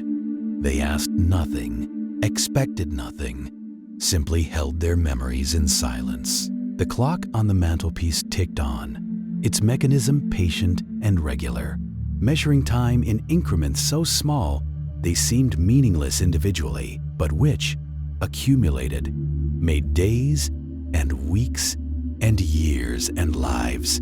The sound was so soft as to be almost inaudible, yet it was there, a tiny heartbeat in the darkness, proof that time continued its forward movement even in the deepest stillness. Far above, in his rooms, Mr. Elias Hartwell slept the sleep of the exhausted and content, the sleep of one who has worked honestly and can rest without burden. His breathing was slow and regular, barely disturbing the quiet of his small bedchamber. In sleep, his face held the same gentle patience it wore in waking hours, the patience of one who has learned to accept life as it comes, neither demanding more nor regretting less. Perhaps he dreamed of books, of leather and paper, of glue and gold leaf. Perhaps he dreamed of his father standing at the workbench, demonstrating some technique with careful movements. Perhaps he dreamed of nothing at all, simply resting in that deep place beyond thought and image, that dark pool of unconsciousness where the mind releases its grip on the day and allows itself to float, weightless, in the gentle current of sleep. Outside, London too was sleeping, or mostly sleeping. Here and there, a light still burned, a watchman making his rounds, a clerk working late, a mother tending a sick child. But most of the great city had settled into its hours of rest, millions of souls lying in millions of beds, dreaming their various dreams or sinking into dreamless oblivion, their conscious minds released for a time from the burden of being. In the shop, the darkness seemed to deepen further, to become even more absolute, if such a thing were possible. The objects in the room, the books, the tools, the furniture, the walls themselves, seemed to settle more completely into stillness, as if releasing some final tension that had held them through the day. It was the hour when day is most distant and morning still inconceivable, when time itself seems to pause, to draw breath before continuing. Between the books, tucked into the shelves like small, quiet treasures, a large conch shell, its interior a faded rose, a glass float, pale green, the kind that used to travel on fishing nets, a small brass compass in a leather case, a piece of driftwood worn by the sea into something almost sculptural, 3 or 4 smooth stones in colors that could only have come from this particular shore. You feel, looking at all of this, that you are reading a life, Sit, sit, Edric says, gesturing toward one of the 2 armchairs by the fire. They are old chairs, wide and deep, and upholstered in a fabric that has faded from what might once have been burgundy to something softer, the color of a rose, pressed in a book and kept for years. The cushions have molded themselves over time to the shapes of the people who have sat in them. And when you lower yourself into one, it receives you with a kind of considered ease, as if it has been waiting for exactly someone your size and weight and wariness. You sink in, you let out a breath. The fire speaks quietly to itself in the hearth. From the kitchen, a small room off the sitting room, partially visible through an open door, come the sounds of Edric moving about, the soft percussion of a cabinet opening, the gentle clink of ceramic, the low song of the kettle beginning its work again. The sounds are unhurried. They are the sounds of a person who does not rush anything, who has learned, or perhaps always known, that things happen at the speed they need to and no faster. He settles into the other chair with a slowness that is not infirmity, but ease. The ease of a person who has sat in this chair 1,000 times and knows exactly how to do it. He wraps his hands around his own mug and looks into the fire for a moment in silence. And the silence is entirely comfortable, the kind that needs no filling. Outside, the lighthouse beam sweeps. You can see its passage faintly through the small window beside the fire, a brightening and a fading and a brightening again, slow and steady as a heartbeat. How long have you been here, you ask, when the silence has rested long enough that speaking feels natural. Edric considers. He has the unhurried quality of someone who gives every question its due weight. I came here when I was 32, he says at last. I had been a sailor before that, merchant vessels mostly. I knew the sea from the deck, but I wanted to know it from the shore. He pauses. It's different, you know. From the deck, the sea is something you move through. From here, he glances toward the window, toward the sound of the waves. It's something that moves through you. You hold your mug with both hands and let the warmth travel up through your palms. You take a small sip. It is still very hot and sweet and gentle, and something in it immediately begins to do a quiet work somewhere behind your sternum. A loosening. The lighthouse, you say.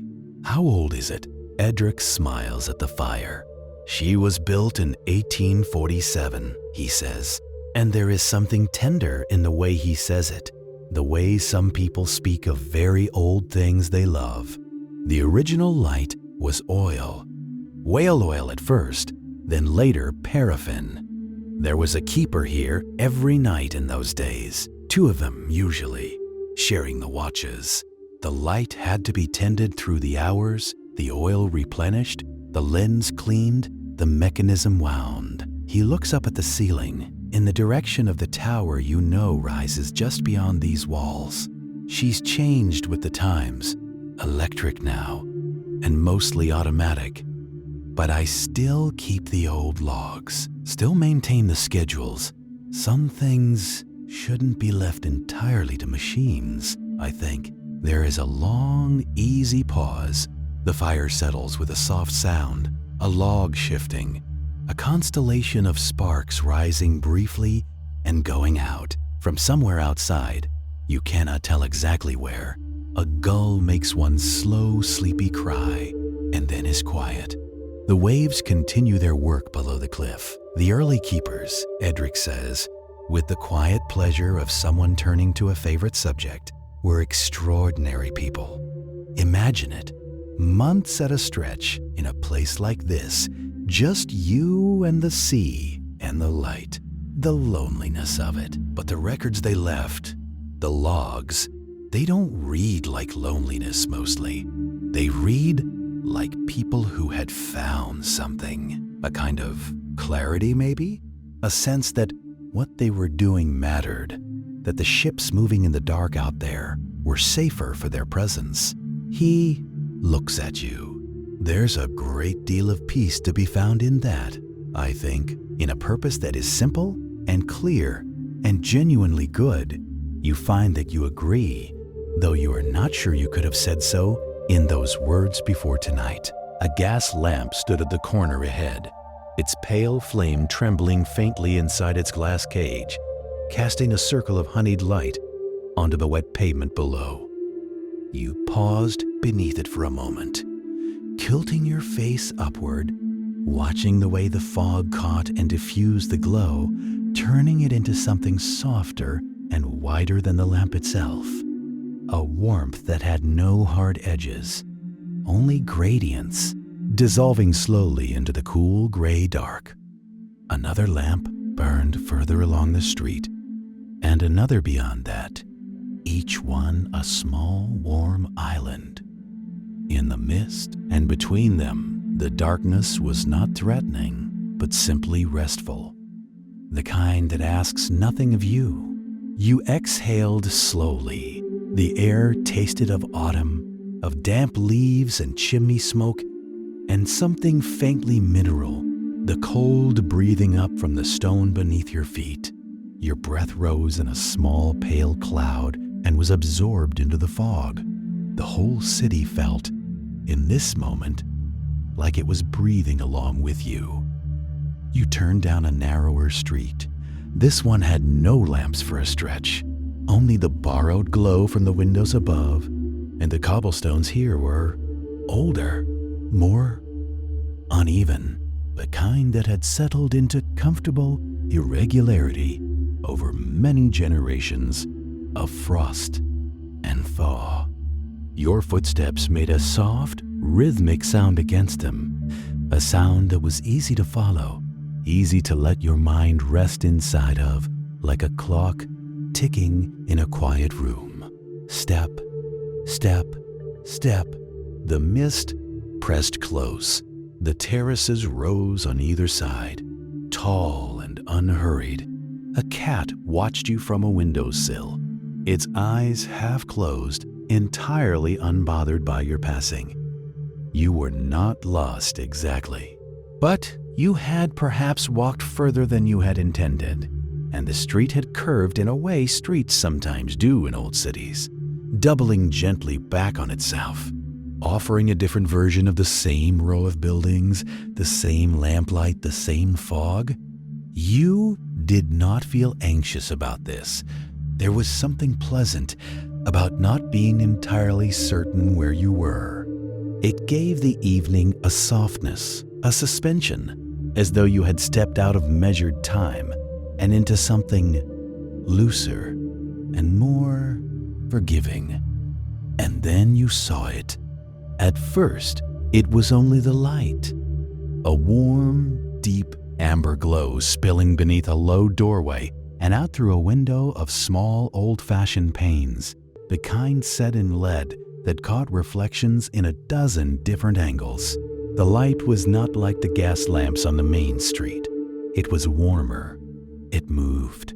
It flickered in the particular living way that only candlelight does, each flame a small and independent creature, breathing and swaying in the invisible currents of a room. From where you stood, perhaps 20 paces away, the window looked like a lantern set into the wall of the building. Something lit from within by something warm and patient and very old. You slowed your steps without meaning to. The building was narrow, tucked between two taller terraces, as though it had always been there, and the others had simply grown up around it. Its facade was dark brick, ivy-threaded, with a wooden sign hanging above the door that swayed slightly in the night air. Even at this distance, in this light, you could make out the faint outline of a painted flower on it, a rose, or perhaps a peony, its petals worn soft by years of rain and sun. Beneath the sign, a small step led up to a door of dark painted wood. its brass handle gleaming in the candlelight from within. And in the window, filling the window, crowding gently against the glass, were flowers. Not arranged in the careful, formal way of a display made for selling, but placed with the unhurried generosity of someone who simply had many flowers and wanted to share them. Bunches of dried lavender hung from an interior beam, their purple faded to a dusty silver. Roses, deep red, pale cream, the color of old paper, gathered in wide-mouthed clay jugs. Trailing stems of something delicate and feathery arched over the edges of mismatched pots, and behind and between all of it, candles, dozens of them, perhaps hundreds, on shelves, on surfaces, on what appeared to be an old piano tucked into a far corner. Their light moved constantly, very gently, so that the whole window appeared to breathe. You stood still for a long moment, looking at it. Then you walked toward the door and you went inside. The bell above the door made a small, gentle sound, not the sharp ring of a shop bell, but something lower, softer, like a note played on a glass harp. And then the smell reached you, and for a moment, you simply stood on the threshold and let it arrive. It came in layers, the way all true and complex things do. The first was the cool, clean scent of damp earth, dark and mineral and honest. The smell of a garden after rain, of roots and clay and the deep patience of growing things. Then, rising beneath it, dried lavender, warm and dusty and sweet. A scent that carried something of summer preserved carefully into autumn. A scent that felt, somehow, like remembering. And beneath that, threaded through everything, the living sweetness of roses. Not the sharp synthetic rose of other places, but the deep, rounded, slightly spiced scent of petals opened in cool air. A scent that was quiet and certain and very old. You stepped fully inside, and the door swung gently closed behind you. The room was small and completely unhurried. The shelves that lined its walls were crowded with everything a florist might need, and a great deal more. Bundles of dried herbs tied with twine, small bottles of tinted water, old books with their spines turned inward, clay pots in every size. The floor was flagstone, worn smooth, with a faded rug laid down the center that had once been red and was now something warmer and more complicated. Candles burned on every available surface, clustered together in groups of 3 and 5 and 7, their flames steady and generous in the still air of the room, casting everything in gold. And the flowers, they were everywhere, in buckets of water, along the floor, in jugs on the counter, in tin pails, hanging from the beams overhead. Roses and dahlias and late chrysanthemums, eucalyptus branches and sprigs of rosemary, bunches of dried poppy heads rattling gently to themselves. The whole room felt like the inside of a garden that had decided to come indoors for winter and found the arrangement entirely agreeable.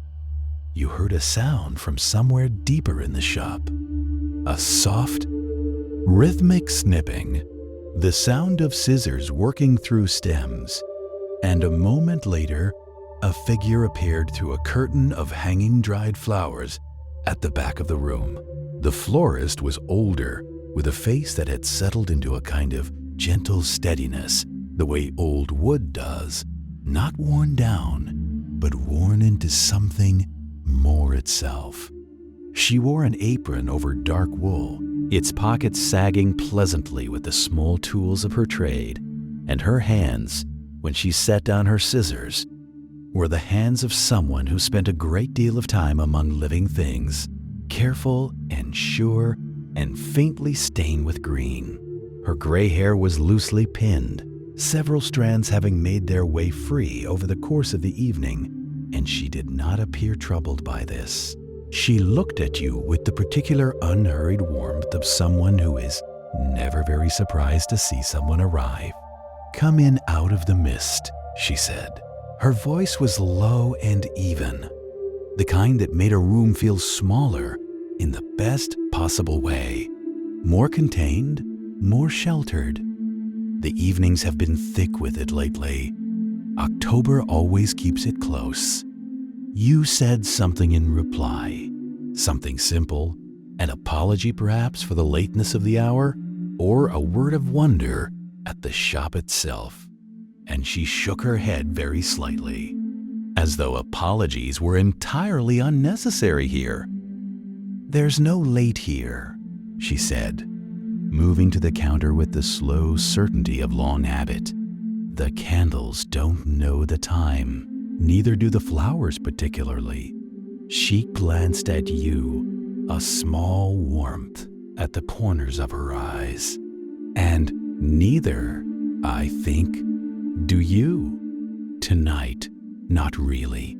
She was right, you realized. Standing here in the candlelight, surrounded by the scent of roses and the soft, living warmth of 100 small flames, the hour had ceased to matter entirely. The fog pressed against the windows. The city moved on, somewhere far off, in its usual way.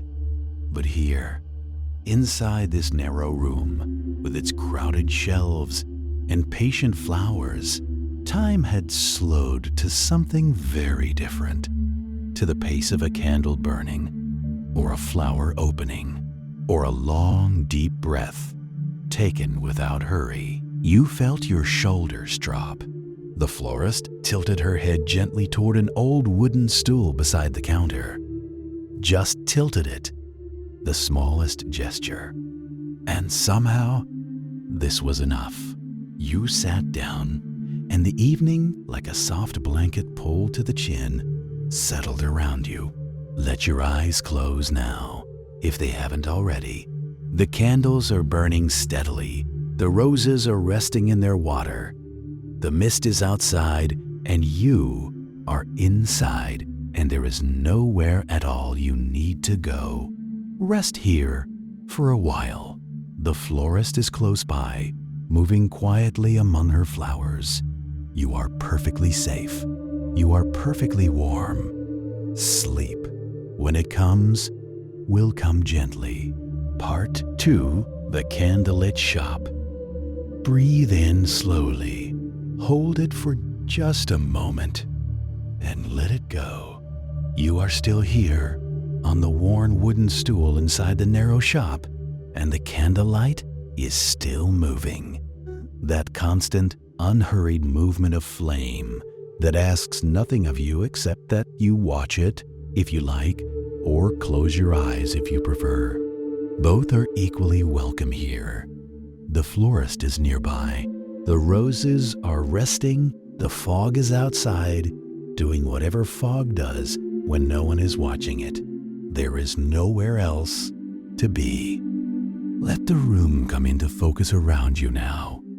Softly, the way things come clear when your eyes have had a moment to adjust, not all at once, but in pieces, each one a small and quiet gift. The shelves were the first thing you truly noticed when she had been still long enough to see them properly. They ran from floor to ceiling on every wall, built from dark timber that had deepened over the years into the color of strong tea. Their surfaces worn smooth at the edges, where countless hands had reached and rested and reached again. They were full, not cluttered, but generously, thoughtfully full, in the way of a room that has been slowly accumulated rather than deliberately arranged. Every shelf held its own small world. On the lowest ones, closest to the flagstone floor, sat the practical things. Wide-mouthed, ceramic crocks in cream and blue, their lids slightly askew. Rolls of brown paper, Shallow baskets lined with burlap, holding bulbs wrapped in dry peat.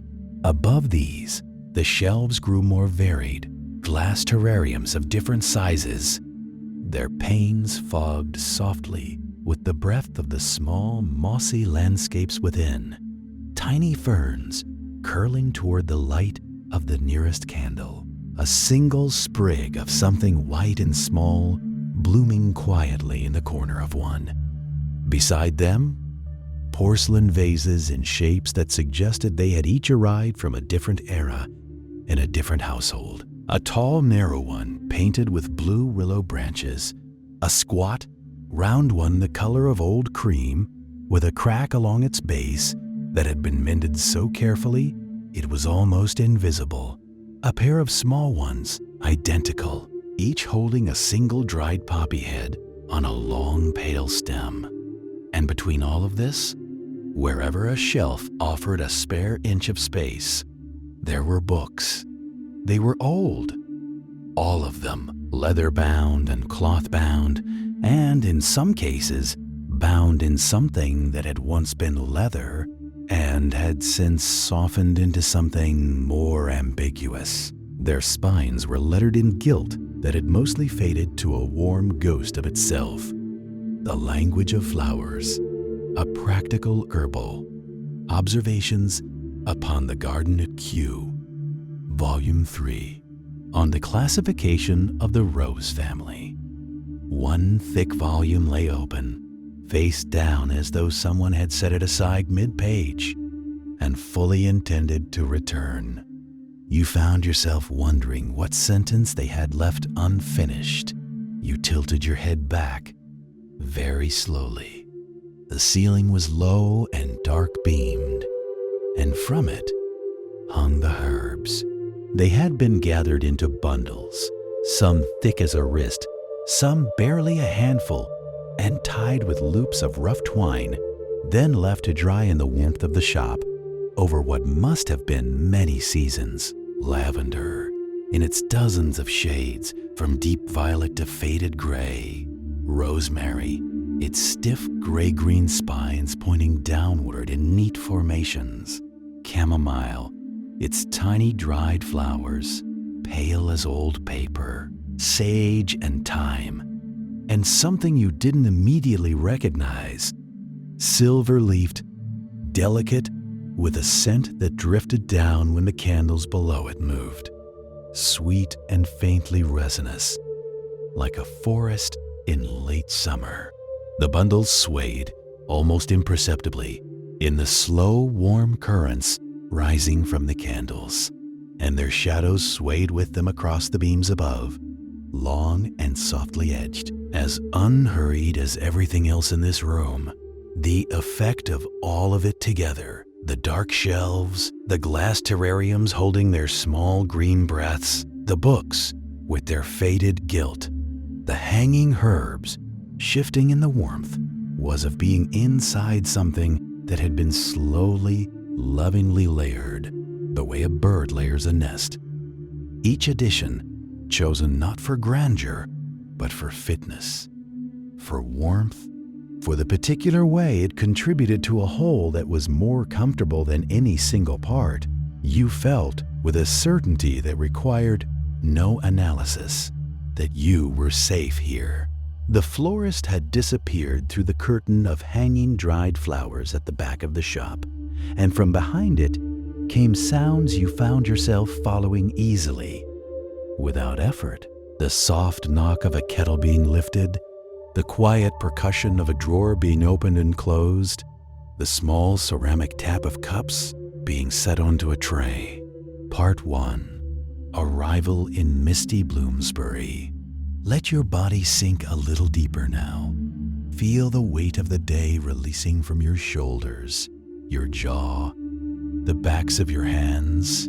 There is nowhere you need to be, nothing you need to do, only this quiet story drifting in like fog through a half-open window.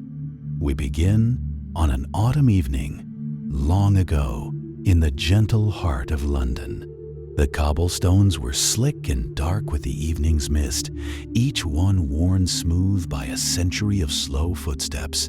And yours were among them now, unhurried, barely audible, softened by the wool of your traveling coat and the particular fatigue that comes not from hardship, but from a long and winding journey finally drawing toward its close. Bloomsbury settled around you like a sigh.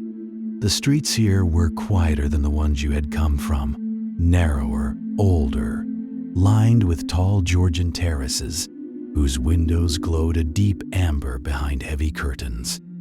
Somewhere, far off, the distant clatter of horse hooves rang across wet stone, a sound that came and went in waves, muffled by the thick curtain of fog that had rolled in from the river sometime in the late afternoon and had not yet seen fit to leave. You did not mind it. The fog was company in its way. It softened every edge. It made the city feel like a watercolor left out in the rain. Still beautiful, only gentler now. Its lines blurred into something almost dreamlike. You walked without particular urgency. The address you carried was tucked safely in your coat pocket, its edges worn soft from being folded and unfolded many times. But there was no rush to find it tonight. The evening had a quality to it, a stillness beneath the mist that made hurrying feel not just unnecessary, but almost rude, as though the street itself had asked for quiet. Outside, the fog pressed softly against the window. The bell of the church, long finished with its evening count, was silent now. The carriage wheels had receded entirely.